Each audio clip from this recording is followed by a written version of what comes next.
Welcome back to Chasing Whiskey. I'm James. And I'm Terry, and we are still on our tour of Scotland. And now we are actually exploring the islands, which some consider part of the Highlands. Officially, they're part of the Highlands in terms of actual whiskey jurisdictions. But because they're diverse enough, some people consider them their own region. So we did. Yep. And today, James, Let's see it. we have Highland Park 10.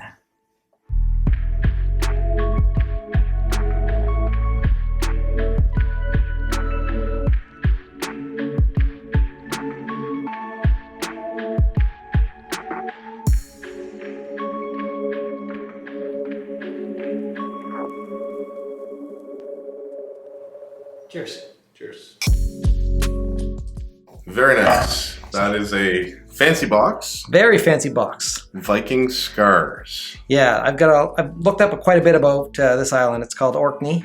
And it's very far north and has a long history of Vikings. But why don't we appreciate the box for a second and get right into it before the story. I have to read the side because it's something I haven't really seen before. It's got some nice little text there. Just make sure it's not notes. Right. It's probably the history. My great ancestors are not gone.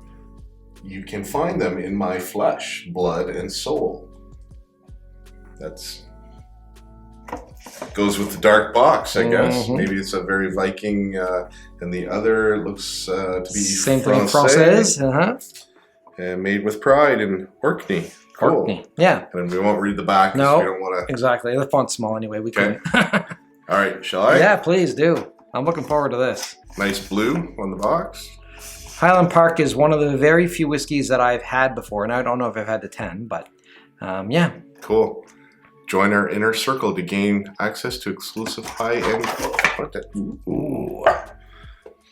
Very nice. That's some thought has gone into that The bottle. embossment is all over the map. Look at that. The whole bottle is just full of ornate design embossed. That's the first ornate bottle we've seen. We've seen lots of embossments, but that is extremely ornate. Absolutely.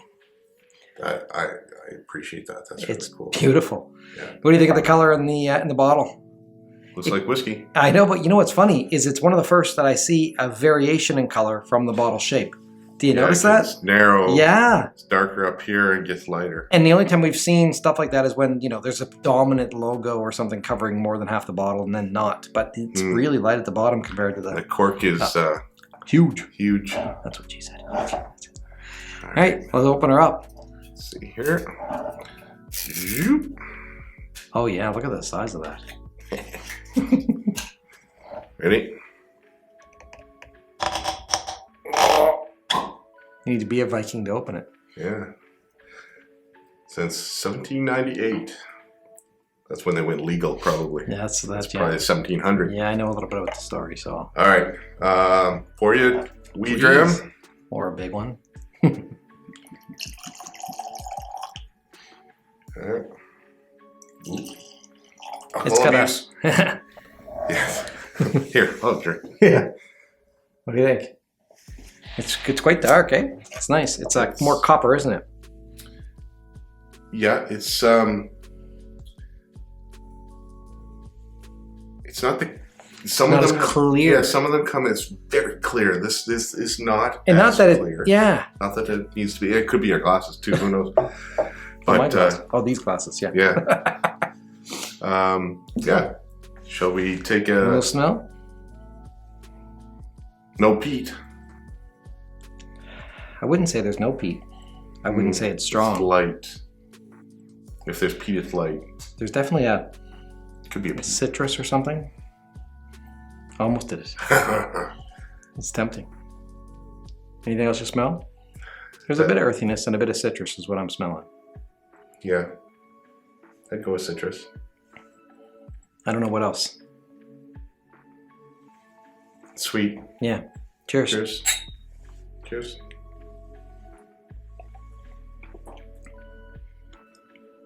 You see, this is one of the few that I remember. And not that I've had a lot, but it was one of the brands that I could remember. So if I was somewhere and said, do you want a whiskey? I would say, yeah, I'll take Highland Park, right? And typically 12. I didn't know they had a 10. If I did, I would have gone cheaper and gone to the 10. But it's very familiar to me. In fact, that's what I think of when I think of whiskey. And now Now I think of many different things, but this is what I used to think of. This is the first one that I've taken a drink of and gotten a sense of relaxation right from the first drink. Sure, it's not just end of week chill. Maybe, but it's certainly working for me. But I haven't felt that with some of the others. Yeah, that's what's new to me with this one. Is just like a yeah, or maybe you're getting into a routine where this is no longer everything around the process of the whiskey tasting is no longer stressful for you, and you're starting to enjoy the entire experience. Big thinker. Any particular flavors you're pulling out? As far as profile, it's just straight smooth. I don't detect any changes. I agree. It's got a little bit of a harshness at the back end, but it's not. It doesn't change. It's what I mean by it's at the back of the tongue, I should say. It's kind of consistent, isn't it? I find the very, very first sip is sweet, but that's probably because it's at the front of your tongue, not the back. Right? But you're right. The flavor is very consistent. Even the finish is consistent with that flavor. And it's a bit oily, I think. I think that's oiliness where it's sticking around in the mouth. It's true. It's not dry because we now kind of know what dry is. Have a bit of experience there, yeah. No, it's definitely... it's hanging around. The finish is slow and nice and long.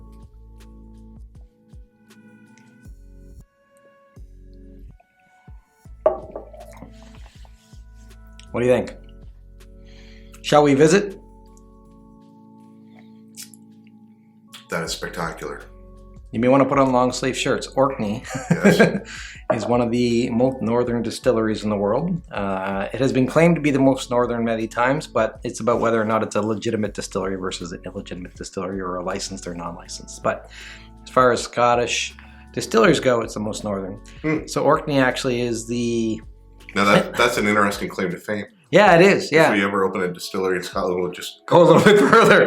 I think it's the Shetland Islands or something like that. I forget the exact name. A little bit further north, and the Shetland Islands and Orkney used to be owned by Norway, and apparently they were put up as collateral for Norway to Scotland for some dowry and some wedding for the royalty of both countries, and the money never was paid, so they just kept the islands.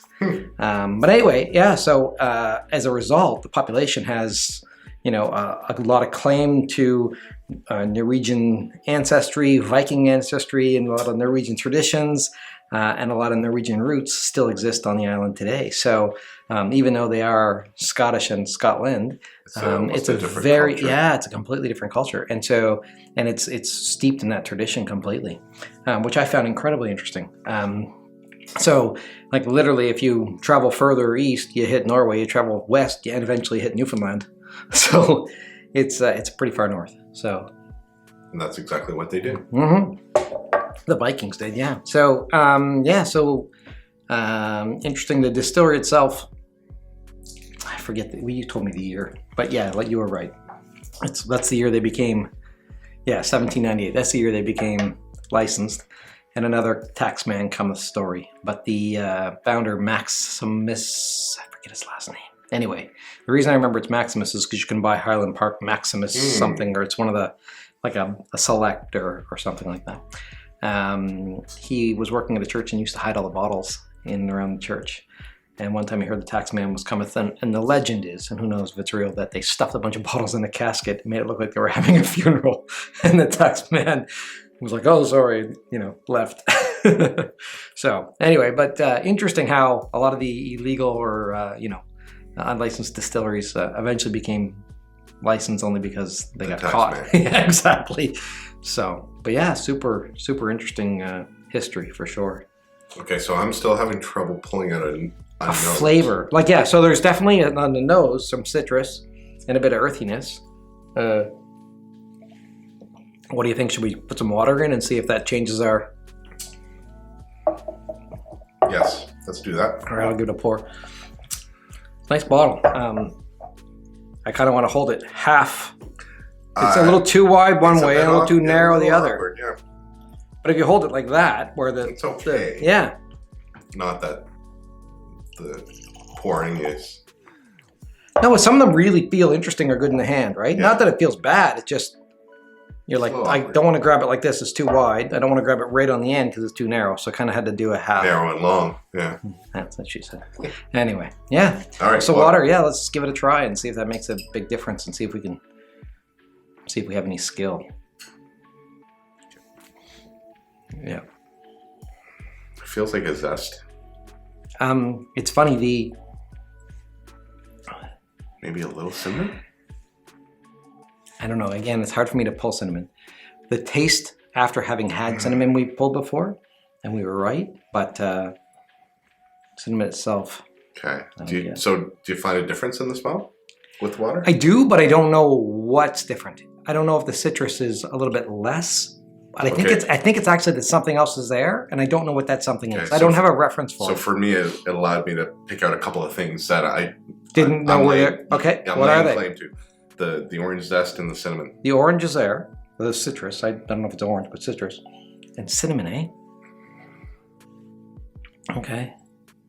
And I don't detect the peat as my No, and apparently they use a lot of peat. And I don't know if this particular one uses peat, but apparently they do because it's hard to grow trees. So they don't have wood to burn. Oh, I'm so sorry. They burn peat. Oh, cheers. Cheers.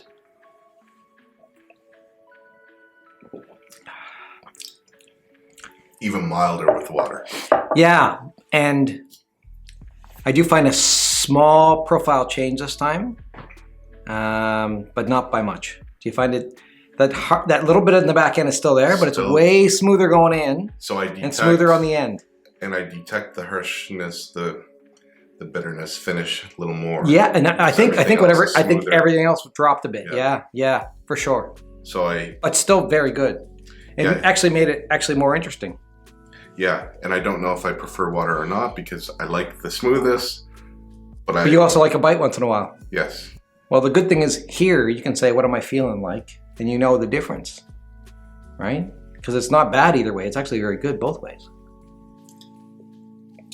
Okay, so I'm going to read the back of the bottle here to see. All right. And then maybe the box if the bottle doesn't have anything other than... Okay, I see tasting notes. Oh, good. Says Viking scars. Is that the Viking scars? I imagine. The embossing. Tasting notes. Natural color, sun-ripened citrus fruits. Ooh. Hint of peppery spice. Soft, heathery peat. So it is so soft. You didn't taste it. I smelled a bit of earthiness. Yeah. And it is got a bit of a earthiness to it. It does. But it's not strong. It's not like a sod. It's just... Yeah. It's smooth. It's nice. Mm. Yeah. Oh, Magnus... How would you pronounce that? Unsen? If that's not a Viking name, I don't know what it is, right? Unsen. And direct descendant of those first Viking pioneers who settled on the island. Yeah. It's very good. Very good. So there you go. All right. So next week we're gonna go to another island, and it's your turn to buy. Do you know? Have you already bought? Do you know what island we're going to? Nope. Okay. Nope. You have quite a bit of selection. I believe there's about 15 to 20 that we can get around here. Now, I shouldn't say that. There are 15 to 20 different whiskeys that are island-based, but some of them are from the same distillery. Like you can get 4 or 5 different Highland Parks, and so really there's probably like well-known. Yeah, exactly. And so there's probably 3 other distilleries, 3 other islands we can hit. So okay, I'll definitely hit a different island. Yeah, that'd be good. And what do you want to know about it? Well, I would say because the islands are so distinct and unique, we should look at the islands individually. That's good. By the way, nice shirt. Thank you very much. James, you got to mix it up. I love that watch, but you got to mix it up. I think you should get one. Stop it. What do you think? We have one more dram and say goodbye?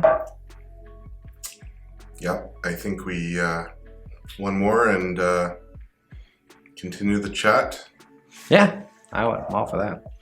All right. You going to do water or not? Interesting to see your answer. I'm not going to do water. You call that a dram? It's always wanting more. It used to be that I always poured myself too much. Now I'm going to go to the fat. Now I'm pouring James too much. I think in one of our episodes we figured out what the... Yeah, it's supposed to be the fat. But it's funny because you kept moving your finger that episode. Where's our cork? Oh, there we go. Hidden behind your massive dram. All right, Highland Park. 10 Viking scars. Oh, James. most important part. Would you buy this again? Right. So I don't know what it cost. Terry bought it. So there's kind of two questions. What I buy again? Absolutely. It's flavorful. It's got a little bit of everything that you would think of with traditional Scotch. Would I have it in a 5-bottle? I know, we need to figure out a better... After this 10, maybe we'll ask everyone to tell us what the best way to actually rate this is besides would you buy it again. But let's stick with it for the 10. Speaking of which, tell us what you think. Smash that subscribe button. Yeah, please. Yeah, I would definitely buy this again because it's interesting. It's very traditional feeling. I don't know what traditional is, but it feels traditional. So I'd buy it again too, for a couple of reasons. One, I think it's good. Some of these were outstanding, but they were very different. This is very traditional, but very good and very well known. So if someone comes over and you want to offer them a glass, it's something that they're going to be able to order again somewhere else. Is that a good thing though? I think it's good to have. Would you want to be able to give someone something unique? Oh, now you got me perplexed. So we're doing the 10 through Scotland. Of the 10 through Scotland, if I had a 5-bottle collection, I would have this in it. If I was going to say out of our entire collection, I'm on the edge. But I would buy it again. It's very good. It was $65 or $64.95, something like that. So in a box, beautiful bottle. The bottle looks great. Anyway, and it looks great on the shelf, I think. We'll try it again. Yeah, it's a nice looking bottle. It's really different than the others, isn't it? It's very unique. Yeah. Like the Lefroy. Old school traditional. Yeah. Yep. I appreciate modern label. Actually, you know what? It might be a little ornate for my taste, but I appreciate it. Yeah. Anyway. Very cool. All right. So next week we explore an unknown island of James's choosing. Look forward to it. Best time of the week. All right. Cheers. Cheers. See you next week.